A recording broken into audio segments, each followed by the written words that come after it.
bugun tarixiy kun. Islom Karimov haqida birinchi kitob turkiyalik do'stimiz doktor Islom Karimov haqida birinchi kitob yozdilar.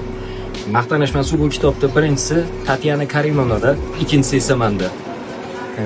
Yaqin akam bo'lgan Ismoil aka tarixiy notam tushibdilar men uchun, mana o'zlari o'qib berildi. Sevgili kardeşim Timur'a, Eyvallah. ağzın kanla dolu olsa bile düşmanının yanında tükürme. O'zbekchasini aytib beraman. Sohibur Amir Temurning so'zini yozibdilar.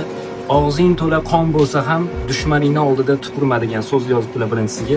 Ikkinchisi İslam Kerimov gibi vatanına, milletine, dinine ve ailene sahip çıkmanı dilerim. eyvallah. Buni ham o'zbekchasini aytib beraman.